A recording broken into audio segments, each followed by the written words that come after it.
അസ്സലാമു അലൈക്കും. സാധാരണയായി നമ്മൾ കറികൾക്ക് ഉപയോഗിക്കുന്ന ഒരു സ്പൈസസ് ആണ് പെരിഞ്ജീരകം. ചിലർ നേരിട്ട് ഉപയോഗിക്കും, പൊടിക്കാതെ. ചിലർ പൊടിച്ചും ഉപയോഗിക്കും. പൊടിച്ചുപയോഗിക്കുമ്പോൾ ഒന്ന് രണ്ട് ഇൻഗ്രീഡിയൻസ് കൂടി കൂട്ടുകയാണെങ്കിൽ ആ കറിക്ക് ഒന്നുകൂടി ടേസ്റ്റ് ആയനെ. അപ്പോൾ ഇതിനായിട്ട് ഞാൻ ഇവിടെ എടുത്തിട്ടുള്ളത് 100 ഗ്രാം പെരിഞ്ജീരകമാണ്. ഈ പെരിഞ്ജീരകം ഫ്ലെയിം മീഡിയത്തിനും ലോക്കും ഇടയിലായിട്ട് ഒന്ന് വറുത്തെടുക്കണം കേട്ടോ. പെരിഞ്ജീരകം ഒന്ന് ചൂടായി കഴിഞ്ഞാൽ ഇതിലേക്കായിട്ട് 10-15 കാഷ്യൂനട്ട് ഒന്ന് കഷ്ണങ്ങളാക്കിയത് ചേർത്ത് കൊടുക്കുക.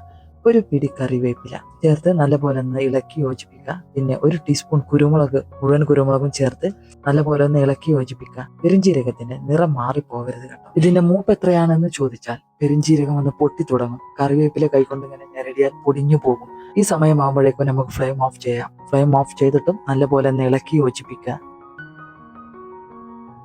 ഇനി ഈ പെരിഞ്ജീരകത്തിന്റെ ചൂടൊന്ന് മാറി കിട്ടുന്നതിന് വേണ്ടി ഇതൊരു പ്ലേറ്റിലേക്ക് മാറ്റി കൊടുക്കുക. നല്ലപോലെ ചൂടാറിയതിന് ശേഷം ഇത് മിക്സിയിലെ ജാറിലേക്ക് മാറ്റുക, ഒന്ന് പൊടിച്ചെടുക്കുക.